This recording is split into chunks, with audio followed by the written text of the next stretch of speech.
गुरुवार 9 जुलाई को सुबह 9:30 बजे शुरू हुई विधानसभा की बैठक लगातार 18 घंटे 10 मिनट तक चली। कई वर्षों बाद किसी एक दिन इतने लंबे समय तक कामकाज हुआ। विधानसभा अध्यक्ष राहुल नार्वेकर और विधान परिषद सभापति प्रोफेसर राम सिंह ने सदन की कार्यवाही स्थगित करने की घोषणा की। अध्यक्ष ने कहा है कि जनहित के मुद्दे पर विस्तार से चर्चा हुई, जिसके कारण यह अधिवेशन ऐतिहासिक रहा।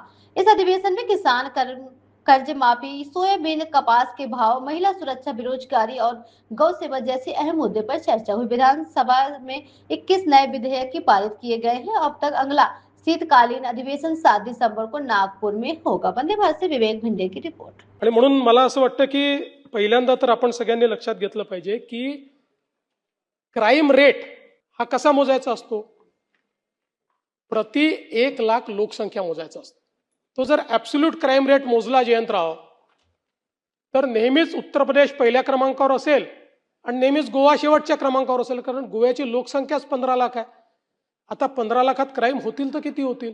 आणि म्हणून प्रति 1 लाख लोकसंख्येमध्ये आपण जर विचार केला तर देशातल्या राज्यांमध्ये आपण 7व्या क्रमांकावर आहोत, पहिल्या क्रमांकावर नाही आहोत। हे 7वं आहे हे काही खूप चांगलं असं मी म्हणणार नाही, पण विनाकारण आपल्याच राज्याला गुन्हेगारीत पहिला अशा पद्धतीने सांगणं योग्य नाही। म्हणून या ठिकाणी सांगतो की आपण 7व्या क्रमांकावर आहोत। आणि आपण जर बघितलं क्राइम अगेन्स्ट विमेन, महिलांच्या विरुद्ध जे अपराध आहेत त्यामध्ये महाराष्ट्र 9व्या क्रमांकावर आहे, तिथेही पहिल्या क्रमांकावर आपण नाही। क्राइम अगेन्स्ट चिल्ड्रन म्हणजे लहान बालकांच्या विरुद्धचे गुन्हे, यातही महाराष्ट्र 7व्या क्रमांकावर आहे, इथेही पहिल्या क्रमांकावर नाही। त्यामुळे मला असं वाटतं आपण जर बघितलं तर याच्यामध्ये जे काही रेपचे गुन्हे आहेत त्याच्यामध्ये महाराष्ट्र 17व्या क्रमांकावर आहे, 17, आणि मायनरच्या संदर्भात 15व्या क्रमांकावर महाराष्ट्र आहे। म्हणून मला असं वाटतं की या ठिकाणी जणू काही महाराष्ट्रामध्ये असं एकही घटना झाली तर त्याचं समर्थन नाही करताय, पण हे पण लक्षात घेतलं पाहिजे की इतर राज्यांच्या तुलनेमध्ये महाराष्ट्र आजही अधिक सुरक्षित आहे। महाराष्ट्र आजही कायदा पाळणारा अशा प्रकारचा आपला महाराष्ट्र आहे। आणि आपण जर आता क्राईमचं स्टॅटिस्टिक्स दिलं म्हणून सांगतो की मे 25 ते मे 26 अशी जर आपण तुलना केली तर त्याच्यामध्ये विनयभंग 374 ने कमी, दुखापत 187 ने कमी, जबरी चोरी 271 ने कमी, घरफोडी 295 ने कमी, चोरी 384 ने कमी, आणि गुन्हे उघडकीस येण्याचं जे प्रमाण आहे तेही 2025च्या तुलनेत 3.12% वाढलाय, 82% ते पोहोचलेलं आहे।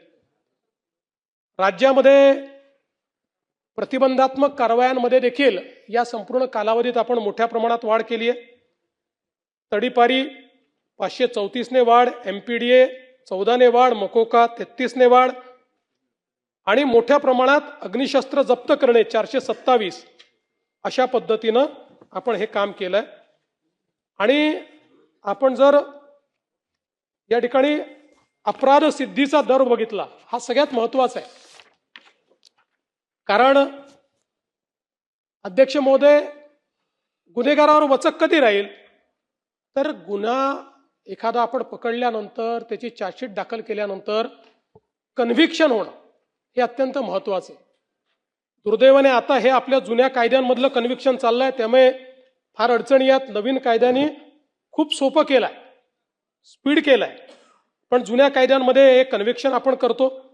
तर आपण जर बघितलं तर कन्व्हिक्शन देखील मे 25 मध्ये 44.2% होतं, ते आता 52.6% गेलं आहे।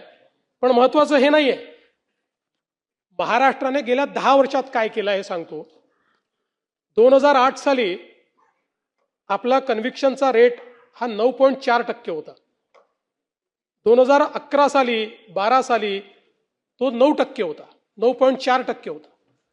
तिथपासून आपण सुरुवात केली आहे 9.4%पासून, आणि आता जयंतराव 9.4%वरून आपण 52.6%वर पोहोचलो, गेल्या 10 वर्षांमध्ये। कन्सिस्टंटली तुम्ही बघितलं 10 वर्ष 8 आणि 9% आपला हा दर होता की ज्याच्यामध्ये 100 लोकांना आपण जर चार्जशीट केलं 91 सुटून जात होते.